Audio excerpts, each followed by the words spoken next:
नमस्कार दोस्तों, मैं राजेश कुमार आज फिर एक नए कंटेंट के साथ आपके साथ हूँ। मैं स्वयं महिपाल सर यूट्यूब चैनल में आपका वेलकम। स्टूडेंट सभी अच्छे ही होंगे, घर पे सभी सुरक्षित होंगे। देखिए स्टूडेंट, कल हमने एक लाइट वाला चैप्टर जो है इसको स्टार्ट किया था, तो इसका पिछला जो वीडियो है आप देखना, आपको इसका लिंक डिस्क्रिप्शन में अवेलेबल है। और आज हम लोग देखिए थोड़ा सा इसको आगे बढ़ाएंगे। तो स्टूडेंट, कल हम लोगों ने जो है पॉइंट जो पढ़ा था वो पढ़ा था प्रकाश का परावर्तन, और इसको इंग्लिश में बोला जाता है रिफ्लेक्शन ऑफ लाइट। ठीक है, देखिएगा मैंने एक बात बोली थी कि ये एक परावर्तक पृष्ठ है। परावर्तक पृष्ठ का मतलब इसके एक भाग पर पॉलिश की हुई है। ठीक है, अब देखिएगा यहां से कोई लाइट सोर्स है, कोई प्रकाशिक सोर्स है, और इस प्रकाशिक स्रोत से कोई प्रकाश की किरण जो है इस परावर्तक पृष्ठ पर आपतित हो रही है। ठीक है, ये प्रकाश की किरण जब इस परावर्तक पृष्ठ पर आपतित होती है तो यहां से टकराकर इसी माध्यम में वापस परावर्तित हो जाती है। ठीक है, तो इस किरण को हम लोगों ने बोला था आपतित किरण, और इस किरण को हम लोगों ने बोला था परावर्तित किरण। ठीक है स्टूडेंट, अब देखिएगा ये जो एक मैंने 90 डिग्री के कोण पर एक रेखा खींची है, इसको हम लोग बोला करते हैं अभिलंब या नॉर्मल। देखिए स्टूडेंट, इस अभिलंब और आपतित किरण के बीच में एक कोण बन रहा है, इस कोण को हम लोग बोला करते हैं आपतन कोण। इस कोण को हम लोग बोला करते हैं आपतन कोण, इंसिडेंट एंगल, और इस कोण को हमने बोला था परावर्तन कोण। ठीक है, फिर हम लोगों ने परावर्तन के कुछ नियम पढ़े थे, और नियमों में हम लोगों ने पढ़ा था पहला नियम कि आपतित किरण अभिलंब, आपतित किरण अभिलंब और परावर्तित किरण तीनों एक ही तल में स्थित होते हैं। इसके बाद में देखिएगा, आप लोग देख लीजिए, आपतित किरण है, अभिलंब है और परावर्तित किरण है, तीनों एक ही तल में स्थित हैं। दूसरा जो नियम था परावर्तन का, वो नियम मैंने ये बताया था आपको कि परावर्तन की घटना में आपतन कोण का जो मान होता है, आपतन कोण का मान बराबर होता है परावर्तन कोण के। इसका मतलब ये है कि आपतन कोण का मान और परावर्तन कोण का मान आपस में क्या है, बराबर है। ठीक है, इतनी बातें हमारी कल हो चुकी थी। फिर देखिएगा, इस परावर्तन के जो नियम है, इन नियमों पर आधारित हम लोगों ने एक क्वेश्चन भी सोल्व आउट किया था। आज मैं आपको दो क्वेश्चन और सोल्व आउट कराता हूं, कई बार एग्जाम्स में पूछ लिए जाते हैं। देखना स्टूडेंट, इसका एक बार आप लोग स्क्रीनशॉट ले लें। ठीक है, समझ में आ रहा है ना सभी को? हाँ भाई जी सर। रमेश, समझ में आ रहा है? जी सर। चलो देखना, नेक्स्ट जो क्वेश्चन है, क्वेश्चन मैं लिखता हूं यहां पर, देखिएगा अगला क्वेश्चन, एक क्वेश्चन हमारा हो चुका था, नेक्स्ट क्वेश्चन आप लोग समझना। देखिए, यदि कोई प्रकाश किरण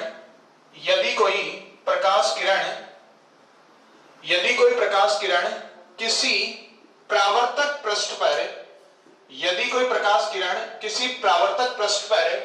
अभिलंबवत आपतित होती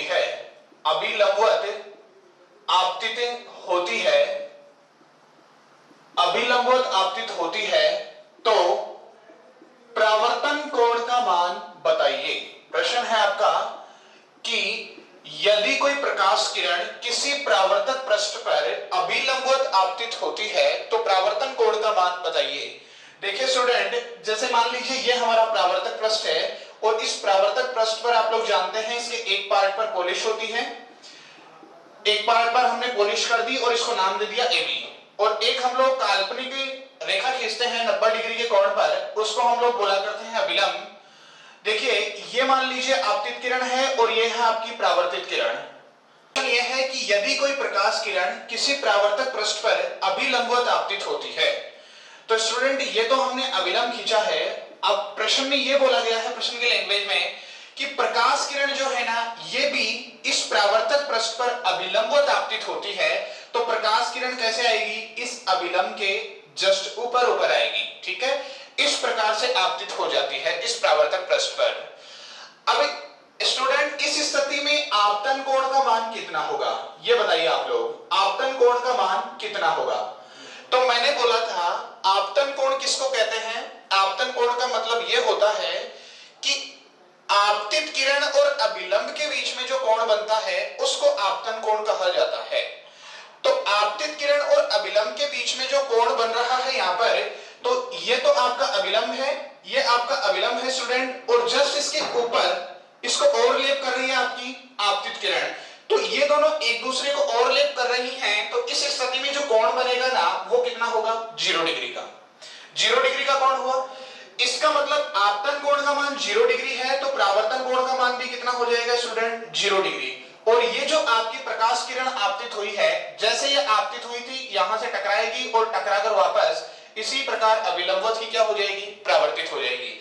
तो ये क्वेश्चन बहुत इंपॉर्टेंट क्वेश्चन है, कई बार एग्जाम्स में सीधा सवाल पूछ लिया जाता है कि प्रकाश किरण किसी परावर्तक पृष्ठ पर अभिलंबवत आपतित होती है, तो इस स्थिति में परावर्तन कोण का मान कितना होगा? तो आपको सीधा सीधा आंसर बताना है 0 डिग्री। ठीक है स्टूडेंट, इस क्वेश्चन को आप लोग देख लें, इसका स्क्रीनशॉट ले लें, फिर अगला क्वेश्चन हम लोग पढ़ते हैं। इसका एक बार स्क्रीनशॉट लें आप लोग। देखिए स्टूडेंट, अब नेक्स्ट क्वेश्चन, एक क्वेश्चन एक बार एग्जाम में पूछा गया, अगला जो आपका क्वेश्चन है वो मैं लिखता हूं बोर्ड पे और आप लोग इसका आंसर ट्राई करना सब लोग। देखिएगा, क्वेश्चन ये पूछा गया था एक बार राजस्थान बोर्ड के एग्जाम में पूछा गया था कि एक परावर्तक पृष्ठ है, एक परावर्तक पृष्ठ है। जब भी क्वेश्चन में परावर्तक पृष्ठ लिख दिया जाए तो हमें समझना होता है कि यहां पर परावर्तन की घटना घटित होगी, यहां पर परावर्तन की घटना घटित होगी। एक परावर्तक पृष्ठ है जिस पर कोई प्रकाश किरण, जिस पर कोई प्रकाश किरण आपतित होती है तथा पृष्ठ से टकराकर उसी माध्यम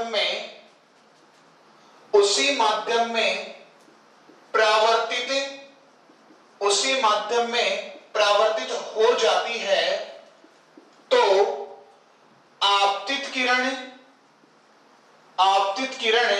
व परावर्तित किरण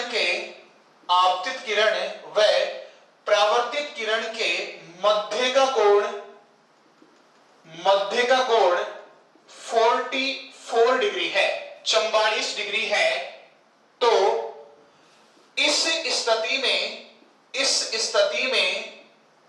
परावर्तन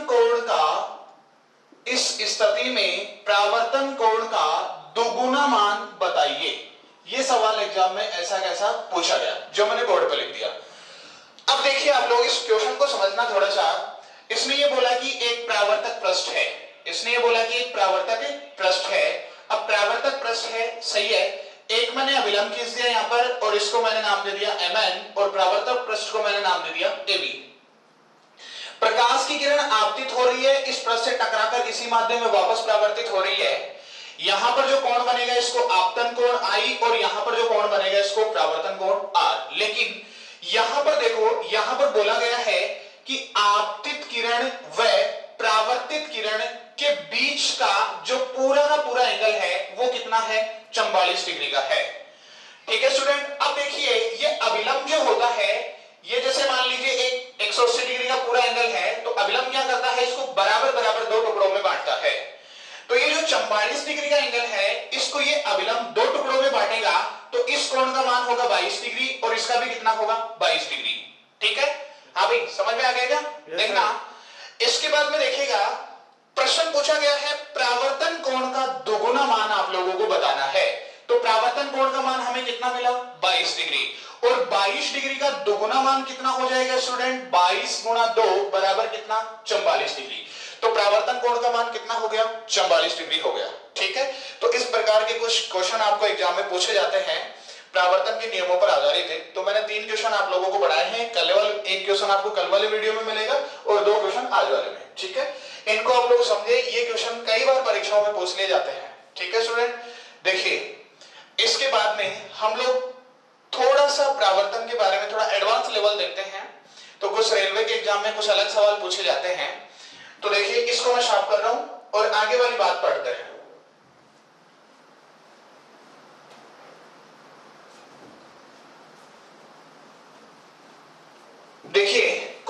सुनना, पॉइंट ये है कि परावर्तन की जो घटना होती है, परावर्तन की जो घटना होती है, परावर्तन की घटना में परावर्तित किरण का, परावर्तन की घटना में परावर्तित किरण का सबसे पहला पॉइंट तो ये पूछा जाता है कि वेग जो होता है ये परिवर्तित होता है या अपरिवर्तित होता है। ठीक है स्टूडेंट।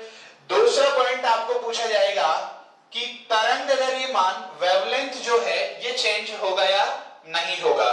तीसरा पॉइंट आपको ये पूछा जा सकता है कि इस परावर्तित किरण की जो आवृत्ति है वो आपतित किरण के समान होगी या अलग होगी, बदलेगी या नहीं बदलेगी।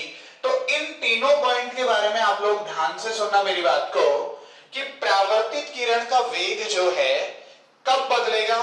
कल हम लोगों ने कल की क्लास में ये पढ़ा था कि प्रकाश जो है इसका वेग अलग अलग माध्यमों में अलग अलग होता है, अलग अलग माध्यमों में अलग अलग होता है, यह हम लोगों ने पढ़ा है। लेकिन परावर्तन की जो घटना है इसमें तो आपतित किरण और परावर्तित किरण दोनों का जो माध्यम होता है, जो मीडियम होता है वो सेम रहता है। दोनों ही किरणों का, अर्थात आपतित किरण का जो माध्यम है उसी माध्यम में परावर्तित किरण जो है जाती है, तो यहां माध्यम नहीं बदलेगा। माध्यम नहीं बदलेगा तो इस प्रकाश किरण का जो वेग है वो भी नहीं बदलेगा। एक बात, इसका मतलब परावर्तित किरण का वेग जो है ये तो क्या रहेगा, अपरिवर्तित रहेगा। फिर देखिए तरंगदैर्घ्य की मैं बात करूं तो तरंगदैर्घ्य के बारे में सीधा सीधा कॉन्सेप्ट है कि रंगों का जो तरंगदैर्घ्य होता है, रंगों का तरंगदैर्घ्य भी अलग अलग माध्यमों में अलग अलग होता है। लेकिन परावर्तन की जो घटना है स्टूडेंट, इसमें तो आपका माध्यम चेंज ही नहीं हो रहा है। माध्यम जब चेंज नहीं हो रहा है तो क्या ये जो आपकी परावर्तित किरण है इसका वेवलेंथ या तरंगदैर्घ्य मान चेंज होगा क्या? नहीं होगा। इसका मतलब ये भी क्या रहेगा, अपरिवर्तित रहेगा। ठीक है, इतनी बात समझ में आ गई ना आप लोगों को? सुन रहे हैं ना मेरी बात? Yes sir. सही है। इसके बाद में देखिए फ्रीक्वेंसी या आवर्ती की मैं बात करूं, आवर्ती की बात करें तो स्टूडेंट आवर्ती का मतलब ये होता है, ये जो आपकी आवर्ती होती है एक भौतिक राशि है आवर्ती भी, और आवर्ती जो होती है ये प्रकाश के स्रोत पर निर्भर करती है, प्रकाश के स्रोत पर निर्भर करती है। तो आप लोग देखना, ये जो आपका परावर्तन की घटना है इसके अंदर हम लोगों ने देखा कि आपतित किरण का जो लाइट का सोर्स है, प्रकाश का जो स्रोत है, आपतित किरण का जो प्रकाश का स्रोत है वही स्रोत परावर्तित किरण का है। तो क्या प्रकाश का स्रोत इस परावर्तित किरण में चेंज हुआ क्या? नहीं हुआ। नहीं हुआ तो इस परावर्तित किरण की जो फ्रीक्वेंसी है ना वो भी क्या रहेगी, अपरिवर्तित रहेगी। तो आप लोग सीधा सीधा ये बोल देंगे कि परावर्तन की जो घटना होती है, परावर्तन की घटना में परावर्तित किरण का वेग, वेलोसिटी, वेवलेंथ और फ्रीक्वेंसी तीनों क्या रहेंगी, तीनों भौतिक राशियां अपरिवर्तित रहेंगी। तीनों भौतिक राशियां स्टूडेंट अपरिवर्तित रहती हैं। ठीक है। एक भौतिक राशि और होती है तीव्रता, इंटेंसिटी इसको बोला करते हैं। तो इंटेंसिटी के बारे में आपका क्या ख्याल है? हाँ भाई, इंटेंसिटी के बारे में क्या ख्याल है आपका, बताओ। देखिए स्टूडेंट, इंटेंसिटी जो होती है ये थोड़ी परिवर्तित हो जाती है। ये प्राय क्या होती है, परावर्तित किरण की जो तीव्रता होती है प्राय घट जाती है। परावर्तित किरण की जो तीव्रता होती है ये प्राय घट जाती है। ऐसा क्यों हुआ? ऐसा इसलिए हुआ, देखिए यहां पर प्रकाश की किरण आपतित होती है तो इस पृष्ठ से इसकी टक्कर होती है, और टक्कर होने के बाद में इस किरण को हम बोलते हैं परावर्तित किरण। तो यहां टक्कर हो गई, टक्कर होने के कारण से इसकी तीव्रता, परावर्तित किरण की तीव्रता आपतित किरण की तुलना में थोड़ी सी क्या हो जाएगी, कम हो जाएगी। तो तीव्रता जो होती है स्टूडेंट वो क्या हो जाती है, प्राय घट जाती है। तो यहां पर सीधा सीधा प्रश्न आपको आरआरबी बोर्ड पूछ लेता है कि परावर्तन परावर्तन की घटना में परावर्तित किरण का वेग परिवर्तित होता है या अपरिवर्तित होता है? तो आपका आंसर क्या होगा? वेग अपरिवर्तित रहता है।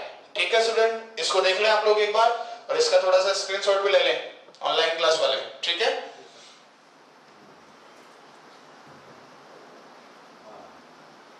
हाँ भाई समझ में आ रहा है ना? Yes sir. चलो इसके बाद में देखना एक पॉइंट और बचता है यहाँ पर, परावर्तन के उदाहरण। उदाहरणों से कई बार एग्जाम में सवाल आ जाते हैं, तो मैं आपको कुछ एग्जाम्पल बताता हूं परावर्तन की घटना के। एग्जाम्पल देखिए, परावर्तन के उदाहरणों की अगर हम बात करें, परावर्तन के उदाहरण क्या हैं देखना आप लोग। परावर्तन के उदाहरण हम लोगों को पढ़ने हैं, तो सबसे पहला उदाहरण तो यह है कि हमें वस्तुएं दिखाई देती हैं, तो वो परावर्तन के कारण से दिखाई देती है। तो आप लोग ये बोल सकते हैं कि वस्तुओं का दिखाई देना, इसका क्या मतलब है सर? इसका मतलब ये है स्टूडेंट कि प्रकाश जो है वो प्रकाश वस्तु पर आकर गिरता है और वस्तु से रिफ्लेक्टिव होता है, परावर्तित होता है, तो हमारी आंखों तक पहुंचता है और वस्तु जो होती है वो दृश्यमान हो जाती है और हमें दिखाई देती है। तो एक एग्जाम्पल तो ये हो गया। दूसरा एग्जाम्पल जो है बहुत इंपॉर्टेंट एग्जाम्पल है कि दर्पण जो होते हैं, दर्पण को बोला जाता है मिरर। दर्पण जो होते हैं, दर्पणों के द्वारा भी परावर्तन की घटना घटित होती है। दर्पणों के द्वारा भी परावर्तन की घटना घटित होती है। सर किस प्रकार से होती है? देखना, दर्पण जो होते हैं विद्यार्थियों, दर्पण आपके दो प्रकार के होते हैं। सबसे पहली बात तो दर्पण या मिरर जो होते हैं ये दो प्रकार के होते हैं। सर कौन कौन से होते हैं? एक तो होता है आपका समतल दर्पण, और समतल दर्पण को बोला जाता है प्लेन मिरर। समतल दर्पण को बोलते हैं प्लेन मिरर। और दूसरा जो आपका दर्पण होता है वो होता है गोलीय दर्पण। और गोलीय दर्पण जो होता है इसको बोला जाता है स्फेरिकल मिरर। इसको बोलते हैं स्फेरिकल मिरर। तो दर्पण जो होते हैं ये दो प्रकार के होते हैं, plane mirror and spherical mirror. ठीक है, अब देखिए स्टूडेंट, ये जो आपका प्लेन मिरर होता है, जो समतल दर्पण होता है, समतल दर्पण की शेप कैसी होती है? तो समतल दर्पण की शेप इस प्रकार से होती है। दर्पण परावर्तक पृष्ठों के ही टुकड़े होते हैं और समतल दर्पण की शेप कुछ इस प्रकार से होती है। तो इस समतल दर्पण के एक भाग पर पॉलिश की हुई है, समतल दर्पण के एक भाग पर पॉलिश की हुई है, तो प्रकाश किरण यहां पर आएगी तो इससे टकराकर वापस चली जाएगी। इसको पार करके तो नहीं जा सकती ना, क्योंकि ये पृष्ठ जो है ना आपका, ये पृष्ठ अपारदर्शी है। ये पृष्ठ जो है ये अपारदर्शी है, इसके पीछे वाले पार्ट पर हमने पॉलिश कर रखी है। तो समतल दर्पण जो है इसके द्वारा कौन सी घटना घटित हुई? परावर्तन की घटना। फिर इसके बाद में देखना आप लोग, गोलीय दर्पण जो होता है, गोलीय दर्पण जो होता है स्टूडेंट, गोलीय दर्पण जो है आपका, गोलीय दर्पण दो प्रकार का होता है। एक तो होता है आपका अवतल दर्पण, अवतल दर्पण, और एक होता है उत्तल दर्पण। अवतल दर्पण जो होता है इसको बोलते हैं कॉनकेव मिरर, और उत्तल दर्पण को बोला जाता है कॉन्वेक्स मिरर। उत्तल दर्पण को बोला जाता है कॉन्वेक्स मिरर। तो देखिए ये जो आपके दर्पण तैयार होते हैं ये किस प्रकार से होते हैं, इनकी शेप आप लोग देखना एक बार। ये आपके जो गोलीय दर्पण है, ये गोलीय दर्पण किसी कांच के खोखले गोले को काट करके बनाए जाते हैं। गोलीय दर्पण जो है किसी कांच के खोखले गोले को काटकर बनाए जाते हैं। जैसे कांच का खोखला गोला मैंने बनाया है और इसको मैंने बीच से काट दिया। इसको जब मैंने बीच से काटा तो ये दो इसके टुकड़े तैयार हुए और इन टुकड़ों के एक एक भाग पर मैंने पॉलिश कर दी।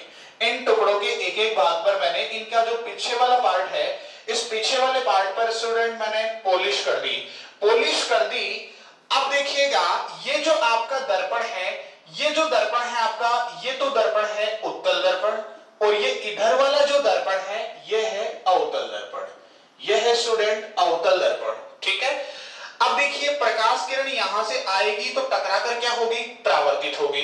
प्रकाश किरण यहां पर आएगी तो टकराकर क्या होगी? परावर्तित परावर्तित होगी। तो इसका मतलब सीधा सीधा है कि दर्पण जो होते हैं सभी दर्पणों से परावर्तन की घटना घटित होती है, चाहे वो समतल दर्पण हो, चाहे उत्तल दर्पण हो, चाहे अवतल दर्पण हो। तो एग्जाम में आपको सवाल पूछा जाएगा कि निम्न में से कौन कौन से दर्पणों के द्वारा परावर्तन की घटना होगी घटित होगी। ऑप्शन नंबर पहला ऑप्शन आपको लिखा हुआ मिलेगा समतल दर्पण, दूसरा लिखा हुआ मिलेगा उत्तल दर्पण, तीसरा उत्तल दर्पण और चौथा होगा ऑल ऑफ देम, उपयुक्त सभी। तो आपका आंसर वहां पर होगा ऑल ऑफ देम, उपयुक्त सभी। ठीक है, तो दूसरा उदाहरण ये हो गया परावर्तन का कि परावर्तन जो है सभी दर्पणों के द्वारा घटित होता है, क्योंकि दर्पणों के पीछे वाले पार्ट पर पॉलिश की हुई होती है। ठीक है स्टूडेंट, लास्ट इसका जो एग्जांपल है, एग्जांपल थर्ड, बहुत ही अच्छा कॉन्सेप्ट इसमें आप लोगों को समझने को मिलेगा। देखिए तीसरा जो उदाहरण है यह है कि वस्तुओं के रंगों में अंतर कर पाना, वस्तुओं के रंगों में अंतर कर पाना, ये सब जो है ये भी इसके कारण से कर सकते हैं, परावर्तन के कारण से। सर कैसे?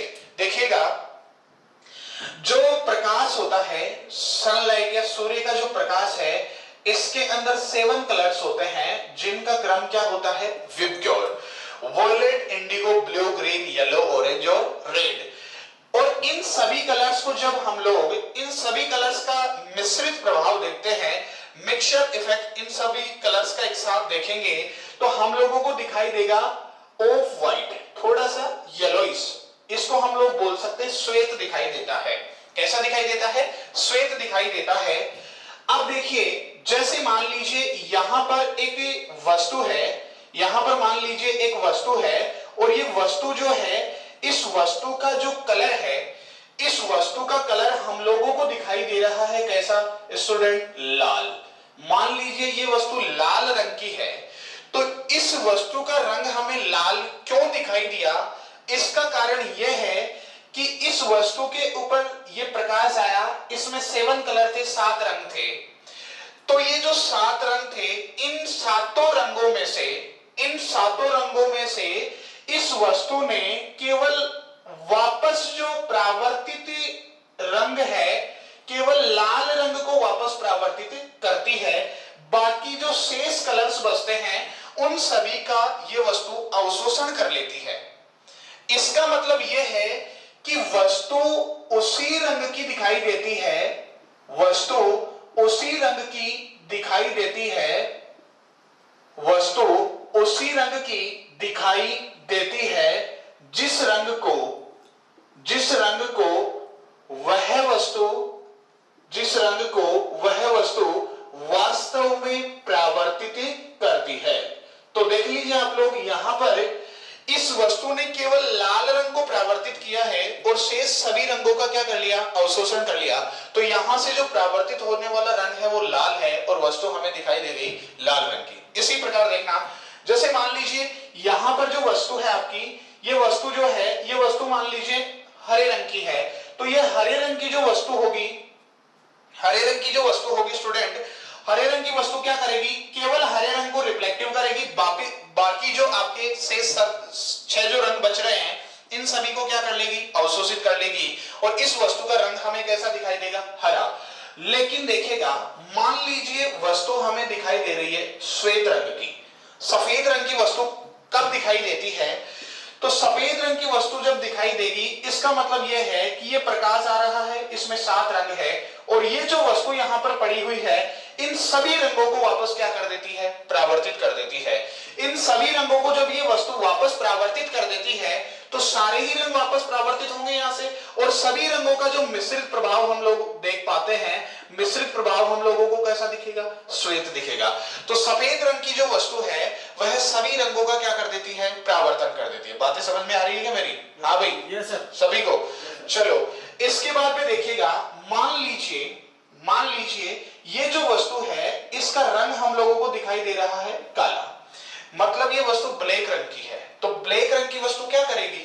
ब्लैक रंग की जो वस्तु होती है, ब्लैक रंग की वस्तु, ये जो 7 रंग यहां पर इस पर आपतित हो रहे हैं, यहां पर जो श्वेत प्रकाश आपतित हो रहा है, इस श्वेत प्रकाश में जो 7 रंग हैं, सभी रंगों का क्या कर लेगी? अवशोषण। सभी रंगों का अवशोषण जब हो जाएगा तो कोई भी रंग यहां से परावर्तित नहीं होगा। कोई भी रंग यहां से जब परावर्तित नहीं होगा स्टूडेंट, तो हमें परावर्तित होने वाला रंग ही तो वास्तव में दिखाई देता है। तो यहां से कोई रंग परावर्तित नहीं होगा, तो इस वस्तु का रंग हमें कैसा दिखाई देगा? काला। सही है। तो इस प्रकार से वस्तुओं के रंगों में हम लोग अंतर कर पाते हैं। ठीक है। अब एक क्वेश्चन इसी से जुड़ा हुआ कई बार एग्जाम में पूछ लिया जाता है। क्वेश्चन इस प्रकार से पूछा जाता है कि किसी लाल गुलाब को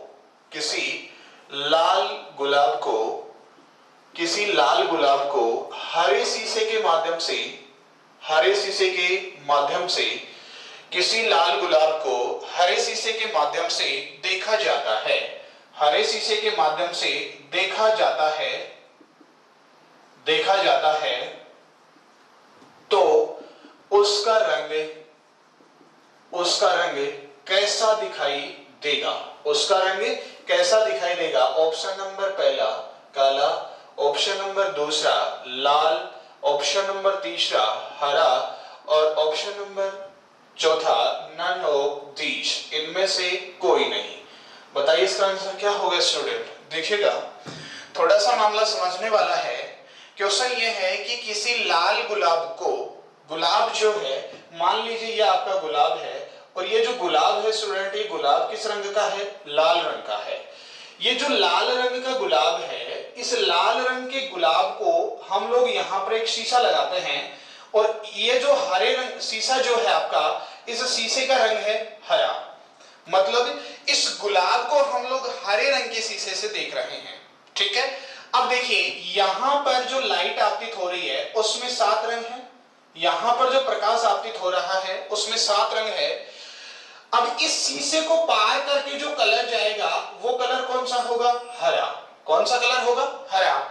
अब ये वस्तु हमें लाल रंग की तब दिखाई दे सकती है जब यहां से इसको परावर्तित करने के लिए कौन सा रंग मिले? लाल रंग। लेकिन यहां पर तो लाल रंग पहुंच ही नहीं पा रहा, यहां पर तो केवल कौन सा कलर पहुंच रहा है? ग्रीन कलर पहुंच रहा है, हरा रंग पहुंच रहा है। तो इसको परावर्तित करने के लिए इस गुलाब को रेड कलर नहीं मिलेगा, लाल रंग नहीं मिलेगा। और इस लाल गुलाब को जब हम लोग देखेंगे स्टूडेंट, तो कैसा दिखाई देगा? काला दिखाई देगा। तो ये जो आपका लाल गुलाब जो है, ये कैसा दिखाई देगा? काला दिखाई देगा। तो ऐसा क्वेश्चन आपको एग्जाम में पूछा जाए तो उसका आंसर कितना होगा? इसका आंसर आप लोग बता दें कि काला होगा। ठीक है। हाँ भाई, आगे के बात समझना। देखिएगा, ये जो आपका परावर्तन का कॉन्सेप्ट था ये कंप्लीट होता है यहाँ पर। ठीक है। यहाँ तक ही क्वेश्चन पूछे जाते हैं। जितने भी क्वेश्चन एग्जाम में पूछे जाते हैं जो मैंने आपको पढ़ाया है लगभग यहीं से मिल जाते हैं। ठीक है स्टूडेंट। अब देखिएगा, हमारा अगला जो पॉइंट होगा वो होगा प्रकाश का अपवर्तन। अगली जो घटना होगी वो होगी प्रकाश का अपवर्तन। अब देखिएगा आप लोग, प्रकाश का अपवर्तन क्या होता है? प्रकाश का अपवर्तन क्या होता है स्टूडेंट? समझना बात को ध्यान से आप लोग। देखो, प्रकाश का अपवर्तन, अपना हेडिंग जो है वो है प्रकाश का अपवर्तन। प्रकाश का अपवर्तन जो है इसको हम लोग बोलते हैं रिफ्रैक्शन ऑफ लाइट। इसको बोला जाता है रिफ्रैक्शन ऑफ लाइट। देखिएगा, रिफ्रैक्शन ऑफ लाइट, ये जो आपकी घटना है इसके अंदर क्या होता है देखना। अब की बार हम लोगों को एक तल लेना है और इस तल को हम लोग बोलेंगे पृथक्कारी तल। इस तल को हम लोग बोलेंगे पृथक्कारी तल और इस तल को मान लीजिए हमने नाम दिया AB। इस तल को हम लोगों ने क्या नाम दिया? AB नाम दिया। और इसको मैंने बोला है पृथक्कारी तल। तो पृथक्कारी तल का मतलब क्या है कि एक ऐसा तल जो दो माध्यमों को क्या करे? अलग करे। इसके यहां पर ये जो भाग है इस पर मैंने पॉलिश नहीं की है। इसका मतलब ये एक तल है जो दो माध्यमों को क्या करेगा? अलग करेगा। यहां पर मान लीजिए आपका माध्यम पहला है और यहां पर आपका माध्यम कौन सा है? दूसरा है। ठीक है। अब देखिए आप लोग, मैंने एक 90 डिग्री के कोण पर मान लीजिए एक प्रकाश किरण यहां पर आपतित करवाई। जब ये प्रकाश किरण लंबवत आपतित करवाते हैं तो ये बिना मुड़े सीधी की सीधी यहां पर क्या होती है? चली जाती है। ठीक है स्टूडेंट। अब देखना आप लोग, ये जो आपकी घटना है इसके अंदर हम लोग माध्यमों की बात करने वाले हैं। तो जो माध्यम है यहां पर हम लोग माध्यम जो है इस दो प्रकार के माध्यम यहां पर पढ़ेंगे। एक तो माध्यम पढ़ेंगे विरल और दूसरा माध्यम हम लोग पढ़ेंगे सघन। तो विरल माध्यम तो कौन सा होता है और सघन माध्यम कौन सा होता है, इसको बोलते हैं रेरर मीडियम और इसको बोला जाता है डेंसर मीडियम। रेरर मीडियम क्या होता है स्टूडेंट, देखिएगा जैसे मान लीजिए मैंने ये कहा कि वायु जो है ये विरल माध्यम है या सघन माध्यम है, तो आप लोग इसका जवाब क्या देंगे कि वायु विरल है या सघन है। कुछ लोग बोल रहे हैं विरल बोलेंगे, कुछ सघन बोलेंगे। देखिएगा हम लोग अकेले इस वायु के बारे में ये नहीं बता सकते कि ये विरल है या सघन है, इसकी हम लोगों को तुलना करनी होगी। तुलना करके हम लोग बता सकते हैं। जैसे मैंने ये कहा कि जल जो है, जल की तुलना में वायु विरल है या सघन है, तो हम लोग ये बोल सकते हैं कि जल की तुलना में जो वायु है ना वो क्या है, विरल है। जल की तुलना में वायु क्या है, विरल है, और वायु की तुलना में जल जो है वो क्या है, सघन है। इसका मतलब विरल माध्यम जो होता है, इस माध्यम के जो पार्टिकल्स होते हैं वो थोड़े दूर दूर स्थित होते हैं, और जो आपका डेंसर मीडियम या सघन माध्यम होता है इसके जो पार्टिकल्स होते हैं वो थोड़े पास पास स्थित होते हैं। तो हम लोग दो माध्यमों की तुलना करके माध्यम के बारे में बता सकते हैं कि ये माध्यम विरल है और ये माध्यम कौन सा है, सघन है। ठीक है, अब देखना आप लोग, हमने इस घटना में दो माध्यम सेलेक्ट किए हैं, तो मैं ऊपर वाला जो पहला माध्यम मैंने लिखा है स्टूडेंट, इसको मैं बोल देता हूं विरल माध्यम। इसको मैंने बोला है विरल माध्यम। ये कौन सा माध्यम है, विरल माध्यम है। ठीक है, और दूसरा जो आपका माध्यम हम लोगों ने लिया है इसको मैंने बोल दिया सघन माध्यम। इसको मैंने बोल दिया सघन माध्यम। ठीक है, अब देखना आप लोग, ये विरल माध्यम है, ये सघन माध्यम है, और कोई प्रकाश की किरण यदि इस पृथककारी तल पर अभिलंबवत आपतित होती है तो वह बिना मुड़े सीधी क्या हो जाती है, निकल जाती है। ठीक है, लेकिन मान लीजिए कोई प्रकाश किरण जो है वो हम लोग तिरछी आपतित करवाते हैं। कहां पर, इस पृथककारी तल पर। इस पृथककारी तल पर जब हम लोग कोई प्रकाश किरण तिरछी आपतित करवाते हैं, तिरछी आपतित करवाएंगे, तो ये जो प्रकाश किरण है इस पृथककारी तल के आगे, इस पृथककारी तल के आगे इसको ऐसे सीधा जाना चाहिए था, इसको ऐसे सीधा जाना चाहिए था, लेकिन यह अपने पथ से विचलित हो जाती है। यह अपने पथ से विचलित हो जाती है। यह प्रकाश किरण अपना रास्ता भूल जाती है। यह प्रकाश किरण अपना रास्ता जब भूल जाएगी तो ये प्रकाश किरण किस प्रकार से चली जाएगी, इस प्रकार से चली जाएगी। तो ये जो किरण है जो इस पृथककारी तल पर आ रही है, इसको हम लोग बोलेंगे आपतित किरण। इसको हम लोग बोलेंगे आपतित किरण। और ये जो किरण यहां पृथककारी तल के आगे अपने रास्ते से विचलित हुई, इस किरण को हम लोग क्या बोलेंगे स्टूडेंट, यहां पर इसको हम लोग बोलेंगे अपवर्तित किरण। इसको क्या बोलेंगे स्टूडेंट, अपवर्तित किरण बोलेंगे। तो देखिएगा ये आपकी आपतित किरण है और ये हो गई आपकी अपवर्तित किरण। अब आप लोग देखना, ये आपका जो अभिलंब है Mn, इसको हम लोग यहां पर भी क्या बोल देंगे, अभिलंब बोल देंगे।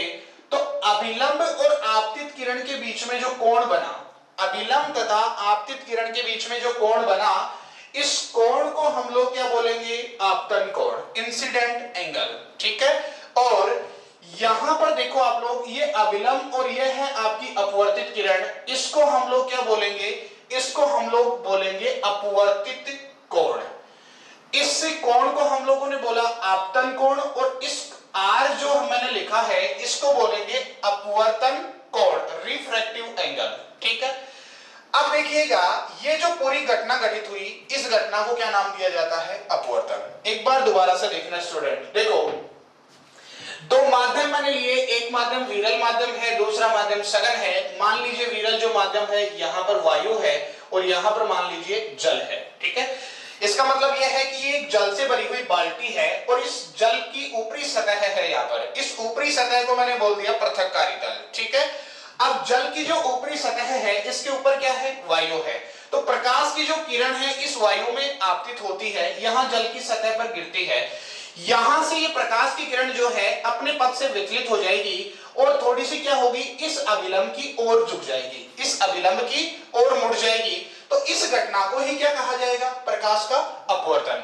तो इसकी परिभाषा कुछ इस प्रकार आप लोग बोल सकते हैं कि जब कोई प्रकाश किरण किसी एक पारदर्शी माध्यम से किसी दूसरी पारदर्शी माध्यम में प्रवेश करती है और वह तिरछी आपतित होनी चाहिए, तो वह अपने पथ से विचलित हो जाती है और इस घटना को ही हम लोग क्या बोलते हैं, अपवर्तन बोलते हैं। यदि हम लोग ऊपर माध्यम विरल लेते हैं और नीचे माध्यम सघन लेते हैं, तो ये जो प्रकाश किरण आपतित होती है यह थोड़ी सी अभिलंब की ओर झुक जाती है।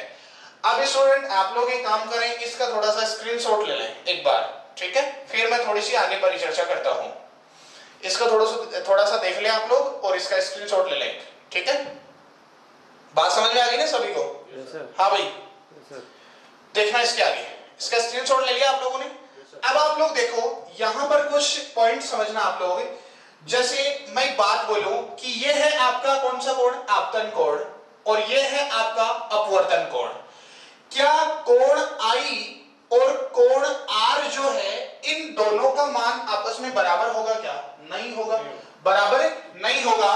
तो अपवर्तन की जो घटना होती है, अपवर्तन की घटना में आपतन कोण आई और अपवर्तन कोण आर का मान आपस में बराबर नहीं होता। बात नंबर 1, ठीक है। दूसरी बात, आपको मान लीजिए प्रश्न सीधा यूं ही पूछ लिया जाए कि ये अपवर्तन की जो घटना है ये घटित क्यों होती है, इसको घटित होने की कहां आवश्यकता पड़ गई, तो देखो आप लोग, अपवर्तन की घटना घटित होने का जो कारण है, अपवर्तन की घटना घटित होने का जो कारण है वो कारण क्या है विद्यार्थियों, बात को सुनना ध्यान से। अपवर्तन की घटना घटित होने का कारण यह है कि जो माध्यम अलग अलग होते हैं, अलग अलग माध्यमों में प्रकाश का जो वेग होता है वो क्या होता है, अलग अलग होता है। अलग अलग माध्यमों में प्रकाश का वेग अलग अलग होना, और इसी के कारण से आपकी कौन सी घटना घटित होती है, अपवर्तन की घटना घटित होती है।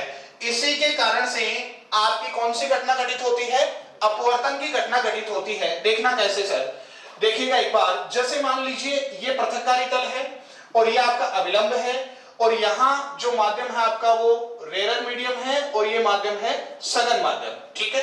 अब देखिए कल मैंने बताया था कि प्रकाश का जो वेग होता है वो अलग अलग माध्यमों में क्या होता है, अलग अलग होता है। तो मान लीजिए यहां पर वायु है और यहां पर हम लोगों ने क्या लिया था, जल लिया था, ठीक है। देखिएगा आप लोग, वायु जो है, वायु में ये प्रकाश किरण आपतित हो रही है, तो इस विरल माध्यम में प्रकाश का जो वेग है इस सघन माध्यम की तुलना में क्या होगा, ज्यादा होगा। विरल माध्यम में प्रकाश किरण का जो वेग होता है वो ज्यादा होता है, और ये जो सघन माध्यम है जो जल है इसमें जो प्रकाश किरण है इसका वेग क्या हो जाएगा, कम हो जाएगा। तो इसको ऐसे जाना चाहिए था लेकिन नहीं जा पाती है, इस प्रकार चली जाती है, क्योंकि इसकी जो स्पीड थी, जो इसका वेलोसिटी था वो घट गया, इसका वेग क्या हो गया, कम हो गया, और वेग कम हो गया तो ये अपने रास्ते से क्या हो जाती है, विचलित हो जाती है, और अपने रास्ते से विचलित होने के कारण से इस घटना, एक यहां पर घटना घटित हो गई और उस घटना को हम लोगों ने क्या नाम दे दिया, अपवर्तन नाम दे दिया, ठीक है। तो अपवर्तन की घटना घटित होने का कारण क्या है, अलग अलग माध्यमों में प्रकाश का वेग अलग अलग होना। तो यहां पर आपतित किरण का वेग तो अलग होगा, आपतित किरण का वेग तो क्या होगा, अलग होगा, और अपवर्तित किरण का वेग क्या होगा, अलग होगा, ठीक है। यहीं पर एक और नया पॉइंट आएगा स्टूडेंट, देखिएगा मैं यहां पर एक अलग सा साइन लिखा है मैंने, और ये जो प्रतीक चिन्ह होता है फिजिक्स के अंदर, भौतिक विज्ञान में, ये प्रतीक चिन्ह होता है अपवर्तनांक का। ये प्रतीक चिन्ह किसका होता है, अपवर्तनांक का होता है। तो विरल माध्यम जो होता है, विरल माध्यम का जो अपवर्तनांक होता है वो होता है कम, विरल माध्यम का जो अपवर्तनांक होता है वो कम होता है, और जो सघन माध्यम होता है ना, सघन माध्यम का जो अपवर्तनांक होता है वो क्या होता है, अधिक होता है। तो देखिए विरल माध्यम में प्रकाश किरण का वेग अधिक होगा लेकिन उसका अपवर्तनांक क्या होगा, कम होगा। सघन माध्यम में प्रकाश किरण का वेग घट जाएगा लेकिन उसका अपवर्तनांक क्या हो जाएगा, अधिक हो जाएगा। अभी हम लोग पढ़ेंगे अपवर्तनांक के बारे में भी, ठीक है। देखिएगा स्टूडेंट, इसके बाद में एक पॉइंट और पढ़ते हैं, समझना बात को ध्यान से। देखिएगा, देखो जैसे मान लीजिए ये आपका पृथक्कारी तल है, ये क्या है स्टूडेंट, पृथककारी तल है। और ये मैंने खींच दिया अभिलंब, अभिलंब को मैंने नाम दिया mn, अभिलंब को मैंने नाम दिया है mn, और पृथककारी तल को मैंने नाम दिया है ab।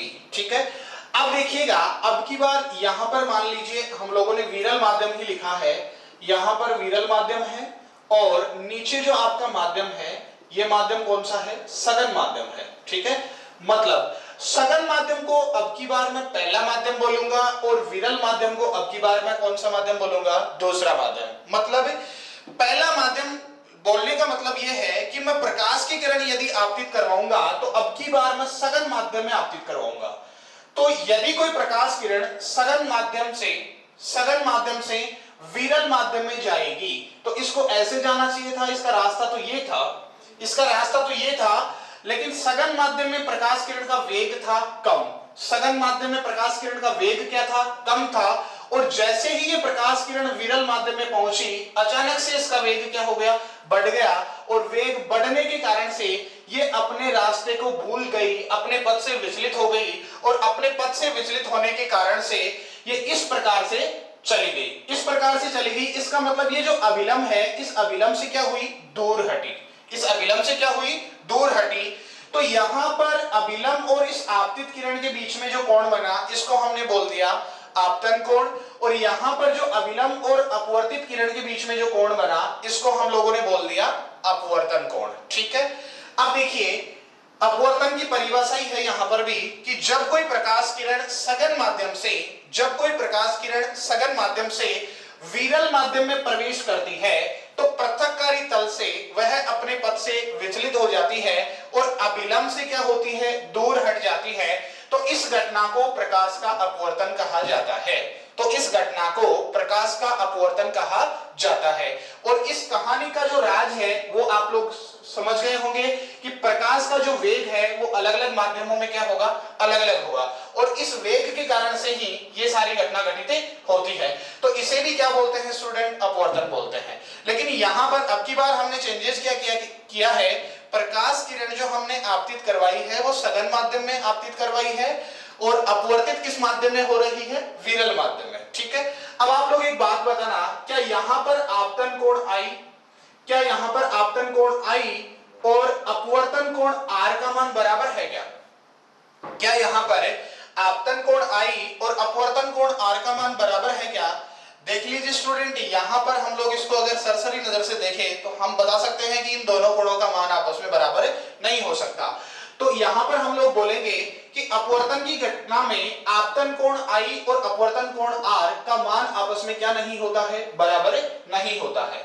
फिर देखिए इसके आगे, यदि मैं इस आपतन कोण का मान बढ़ाता चलूं, इस आपतन कोण का मान मैं बढ़ाऊं तो ये प्रकाश किरण इस अभिलंब से और दूर हटती चली जाएगी।